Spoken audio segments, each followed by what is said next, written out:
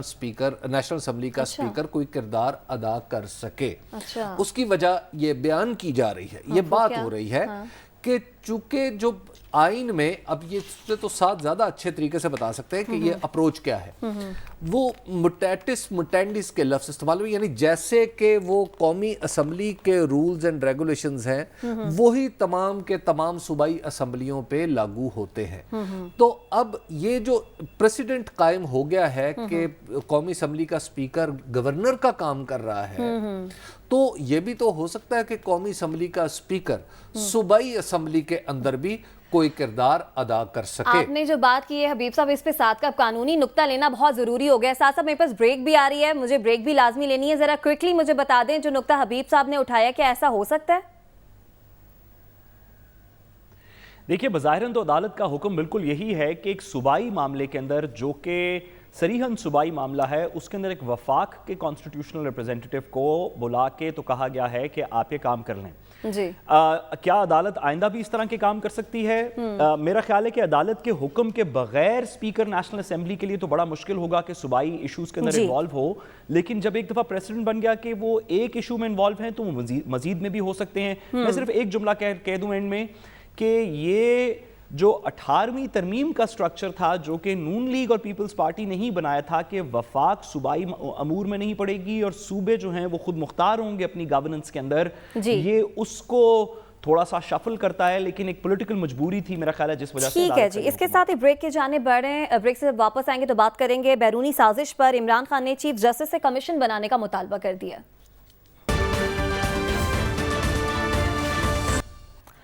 Welcome back ناظرین۔ حبیب صاحب،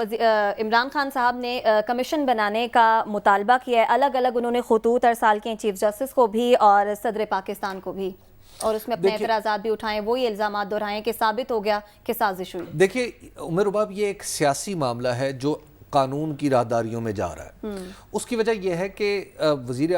سابق وزیر اعظم عمران خان کا یہ موقف رہا ہے کہ ان کے خلاف جو تحریک عدم اعتماد ہے وہ کوئی آرگینک نہیں ہے،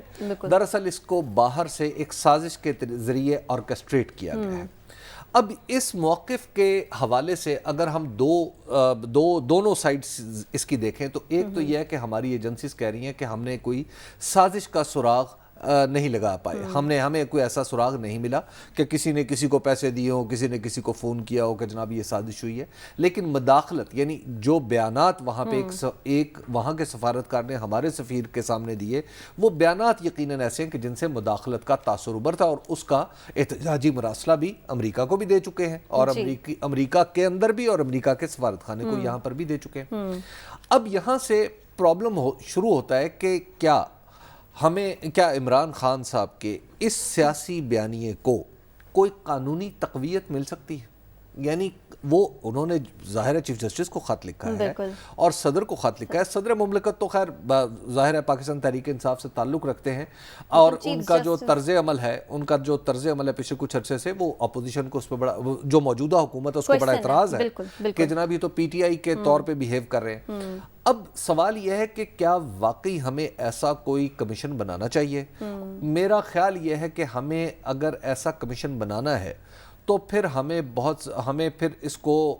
ہم اس ڈومین میں چلے جائیں گے جہاں پہ خطرات شروع ہو جاتے ہیں۔ اس کی وجہ یہ ہے کہ اس وقت عمران خان صاحب ایک پولیٹیکل لیڈر ہے، پولیٹیکل لیڈر کے طور پہ وہ کسی بھی ملک کے بارے میں کچھ کہہ سکتے، کہنا انہیں ذمہ داری سے چاہیے، لیکن بہرحال ان کے کہے ہوئے کی ریاستی نظام میں کوئی بہت بڑی اہمیت نہیں ہوگی۔ اب بات یہ ہے کہ عمران خان صاحب کو بھی یہ سوچنا چاہیے کہ کیا وہ چاہتے ہیں کہ امریکہ سے ہمیشہ کے لیے تعلقات منقطع کر دیے جائیں؟ کیونکہ اگر اس پہ کوئی کمیشن بنتا ہے اور کمیشن بن کے جو بھی اس کی فائنڈنگ ہو سکتا ہے وہ عمران خان صاحب کے جو حق میں ہو یا ان کے خلاف ہو، اگر فرض کریں تو عمران خان صاحب کے حق میں وہ نہیں آتی، تو کیا عمران خان صاحب ہمیں اس طرف لے کے جا رہے ہیں کہ ہم دنیا کی ایک بڑی طاقت سے ڈسکنیکٹ کر لیں؟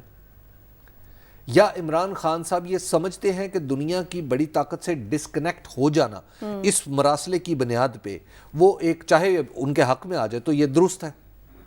دیکھیں، یہ وہ سوال ہے جو دراصل صرف عمران خان کا نہیں ہے، یہ سوال ایسا ہے کہ جس میں ریاست کے سارے ادارے، ریاست کا ہر فریق جو آپ اور میں بھی ہیں وہ اس میں انوالو ہوتے ہیں۔ جب ہم سب اس میں انوالو ہوتے ہیں تو ہم سب اس سے اثر انداز بھی اور ہم سب پہ یہ فیصلہ کسی نہ کسی طریقے سے ہماری زندگیوں پہ اثر ڈالتا ہے۔ تو اس کے لیے میرا خیال یہ ہے کہ یہ درست راستہ نہیں ہے، یہ درست حکمت عملی نہیں ہے کہ ہم اس میں عدالت کو انوالو کریں۔ عدالت کے سامنے وہ بہت ساری پیچیدگیاں خارجہ معاملات کی نہیں رکھی جا سکتی جو اس قسم کے کسی فیصلے کے لیے ضروری ہیں،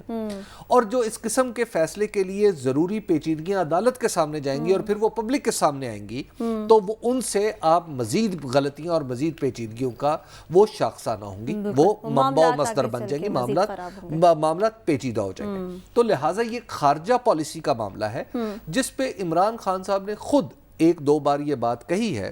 کہ ہمیں الیکشن میں جا کے سالو کرنا چاہیے کہ کیا میرا بیانیہ ٹھیک ہے یا موجودہ حکومت کا بیانیہ ٹھیک ہے، کوئی امریکہ کی طرف جانا چاہتا ہے یا دور رہنا چاہتا ہے، یہ دونوں عوام کی طرف چلے جائیں بجائے اس کے کہ آپ کسی اور طرف جائیں۔ ٹھیک ہے سعد صاحب، آپ بھی یہ سمجھتے ہیں کہ سابق وزیر اعظم عمران خان کو عوام کی طرف چلے جانا چاہیے لیکن عدالت کا راستہ جس طرف وہ جانا چاہتے ہیں وہ ٹھیک نہیں ہے؟ دیکھیے، میرا یہ خیال ہے کہ یہ ایشو، جیسے کہ بھی آپ اور حبیب صاحب بھی کہہ رہے تھے کہ اس ایشو کا ہر پاکستانی کی زندگی کے اوپر اثر پڑتا ہے، یہ ایک پبلک امپورٹنس کا ایشو ہے۔ اگر یہ پبلک امپورٹنس کا ایشو نہیں ہے تو پتہ نہیں کون سا ہوگا۔ تو اس کی کوئی نہ کوئی تحقیق تو ہونی چاہیے۔ میں حبیب صاحب سے ایگری نہیں کرتا کہ اس کے اندر کوئی کمیشن وغیرہ اگر بنے تو ہو سکتا ہے کہ ہمارے خارجی معاملات کے اوپر کچھ ہمیں مشکلات کا سامنا پڑے، لیکن خود مختار قوموں کو مشکلات کا سامنا پڑتا ہے، لیکن وہ اپنے مفاد میں درست فیصلے کرتی ہیں، اور میرا خیال ہے کہ اس طرح کی ایلیگیشن کو انویسٹیگیٹ ہونا چاہیے۔ اب بات یہ ہے کہ انویسٹیگیشن کیسے ہوگی۔ ایک جو لیٹر صدر پاکستان کو لکھا گیا ہے وہ تو تقریباً انویسٹیگیشن کے پرسپیکٹیو سے میننگ لیس ہے، اس وجہ سے کہ انکوائری کمیشن جو پاکستان کا متعلقہ قانون ہے جس کے نیچے کمیشن بنتا ہے، اس میں صدر پاکستان کی پاورز نہیں ہیں، اس میں وفاقی حکومت کی پاورز ہیں، تو صدر پاکستان شاید اس کے نیچے کمیشن نہ بنا سکیں۔ اور اس کے علاوہ اگر وہ اپنی طرف سے کسی سیل کو نامنیٹ کر کے بنائیں گے تو یہی ایلیگیشن ہوگی کہ یہ تو پی ٹی آئی کے ایک اپنے شخص نے ایک اپنا من پسند کمیشن بنایا اور انویسٹیگیٹ کر لیا۔ عدالت کے سامنے اس کے اندر 3 آپشنز ہیں۔ سب سے پہلی بات یہ کہ عدالت ہو سکتا ہے اس پہ کچھ بھی نہ کرے، جو کہ اس وقت ہو رہا ہے، یا جو حبیب صاحب نے بھی ابھی بات کی، ہو سکتا ہے عدالت اس لیٹر کو اگنور کر دے، اس کی ثوابدید ہے چیف جسٹس صاحب۔ دوسری بات یہ ہو سکتی ہے کہ چیف جسٹس صاحب اس کو ایک پٹیشن میں کنورٹ کر دیں، کیونکہ آرٹیکل 184(3) کے اندر ضروری نہیں کہ ایک فارمل پٹیشن فائل کی جائے۔ آپ نے دیکھا ہوگا ماضی کے اندر بھی، خاص طور پہ افتخار چودھری صاحب کے زمانے کے اندر، اس پریکٹس کو ڈسکریج کرنا چاہیے، لیکن پھر بھی ایک خط پہ، ایک خبر پہ سو موٹو ہوا ہے، اور یہ ایشو جب تک وہ ایشو آف نیشنل امپورٹنس ہو اور وہ ریلیٹ کرتا ہو عوام کے فنڈامنٹل رائٹ سے، تو یہ ایشو آف نیشنل امپورٹنس بھی ہے، اور ابھی ہم ڈسکشن کر رہے تھے کہ ہر بندے کی زندگی کو افیکٹ کرتا ہے تو فنڈامنٹل رائٹس کو افیکٹ کرتا ہے، تو عدالت اس کو 184(3) میں کنورٹ کر کے ایک پٹیشن کے طور پہ سن سکتی ہے۔ تیسری آپشن جو عدالت کے سامنے ہے وہ یہ ہے کہ عدالت جوڈیشل کمیشن ایک مقرر کر دے۔ فرق ہے دونوں کمیشنز میں، حکومت جو کمیشن مقرر کرتی ہے انکوائریز کمیشن ایکٹ کے نیچے، وہ جوڈیشل کمیشن نہیں ہوتا، اس میں کوئی ریٹائرڈ جج یا کوئی ریٹائرڈ شخص ہوتا ہے۔ جب بھی کوئی حاضر سروس جج کوئی کمیشن کو لیڈ کرے گا تو وہ جوڈیشل کمیشن ہوگا، جس طرح ایبٹ آباد کمیشن بنا تھا، دیگر کمیشنز بنے تھے۔ تو عدالت کے پاس یہ 3 آپشنز ہیں۔ عدالت آنے والے دنوں میں اس پہ کیا کرے گی یہ چیف جسٹس صاحب کی ثوابدید ہے، لیکن کانسٹیٹیوشن کے پرسپیکٹیو سے یہ 3 پاسبلٹیز ہو سکتی ہیں۔ ساتھ یہاں پہ سوال یہ اٹھتا ہے کہ اگر فرض کر لیتے ہیں کہ عدالت ایک عدالتی کمیشن بن جاتا ہے، عدالتی کمیشن بن جائے گا تو وہ تفتیش کس سے کروائے گا؟ ظاہر ہے تفتیش حکومت سے کروائے گا یا حکومتی اداروں سے کروائے گا؟ ہم دیکھ چکے ہیں کہ خود عمران خان صاحب جب وزیر اعظم تھے تو وہ تمام ادارے جو تفتیش کر سکتے ہیں، اس میں آئی ایس آئی ہے، وہ اس نیشنل سیکیورٹی کمیٹی میں موجود ہے، اس میں پاک فوج کے سربراہ موجود ہے، اس میں بحریہ کے سربراہ موجود ہیں، اس میں فضائیہ کے سربراہ موجود ہیں، اور اس میں دیگر اہم لوگ جو وزراء تھے وہ بھی موجود تھے۔ جب اس کمیٹی نے یہ فیصلہ کیا کہ یہ ٹینٹاماؤنٹ ٹو یعنی جو مداخلت کے قریب ترین ہے یہ زبان، تو اس کی بنیاد پہ ہمیں احتجاج کرنا چاہیے، تو یس ان اداروں نے پہلے سے یہ طے کیا، سب وزیر اعظم کی موجودگی میں، عمران خان کی موجودگی میں، کہ یہ مداخلت ہے، لہٰذا اور ہم اس کے اوپر احتجاج کرتے ہیں۔ یہ موقف ریاست کا آ گیا۔ اب اس کے بعد دوبارہ پھر میٹنگ ہوئی، اب وزیر اعظم تھے شہباز شریف صاحب، اور پچھلے والے اعلامیے کی توثیق ہوئی اور کہا گیا کہ ہمیں کنسپریسی کا کوئی سراغ نہیں مل سکا۔ اب یہاں پہ یہ سوال اٹھتا ہے کہ وہ ادارے جو امکانی طور پہ تفتیش کر سکتے ہیں، وہ تو پہلے ہی بتا چکے ہیں کہ ہم نے تفتیش کر لی ہے، اور ہمیں کنسپیریسی کا اس معنی میں جو عمران خان صاحب کہتے ہیں سراغ نہیں ملا، تو اب آگے کیا جوڈیشل کمیشن کا جواز رہ جاتا ہے؟ تو میرا خیال یہ ہے کہ یہاں پہ یہ معاملہ کمپلیکس ہے، پیچیدہ ہے، اس کو ہمیں جہاں پہ اس کو سیاسی موقف کے طور پہ ضرور اختیار کیا جانا چاہیے۔ پاکستانیوں کے، بہت سارے پاکستانیوں کے دلوں کی آواز ہے جو عمران خان صاحب کہہ رہے ہیں، بلکہ انفیکٹ ہم سب کے دلوں کی آواز ہے کہ پاکستان کو انڈیپینڈنٹ ہونا چاہیے، لیکن کیا یہ جوڈیشل معاملہ ہے؟ اس پہ میرا خیال ہے کہ سوال اٹھتا ہے۔ سر صاحب، جو سوال حبیب صاحب نے اٹھایا آپ اس کا جواب دینا چاہیں گے؟ میرے پاس بریک بھی آ رہی ہے، ذرا کوئک آنسر دیجیے گا۔ جی، سب سے پہلی بات کہ حبیب صاحب نے درست فرمایا کہ اس کی انویسٹیگیشن کے اندر بہت سے مسائل ہوں گے، صرف یہ مسائل نہیں ہوں گے بلکہ تھوڑے پریکٹیکل ایشوز بھی ہوں گے کہ جو بھی جوڈیشل کمیشن ہو وہ سفارت خانوں سے انویسٹیگیٹ کیسے کرے گا، اس میں ہمارے معاملات فورن افیئرس کے کیسے ہوں گے۔ یہ بات حبیب صاحب کی درست ہے کہ اس کی انویسٹیگیشن بہت مشکل ہوگی، انٹرنلی بھی، اداروں میں بھی، اور فورن آپریٹیوز کے ساتھ بھی، ٹو فگر آؤٹ کہ اس میں واقعی کنسپیریسی ہے یا نہیں ہے۔ لیکن میرا یہ کہنے کا مقصد نہیں ہے کہ یہ آسان ہوگا، میرا یہ کہنے کا مقصد ہے کہ عوام آدھی سے زیادہ عوام کا خیال ہے کہ کنسپیریسی ہوئی ہے۔ ٹھیک ہے ساتھ صاحب، آپ کہہ رہے ہیں کہ یہ کام کرنا آسان نہیں ہوگا، لیکن یہ کام ہونا چاہیے، اور آپ کی نظر میں جو راستہ عمران خان اختیار کرنے جا رہے ہیں وہ ٹھیک ہے۔ اس کے ساتھ ہی بریک کی جانب بڑھیں، واپس آئیں گے، ہمارے ساتھ رہیے گا۔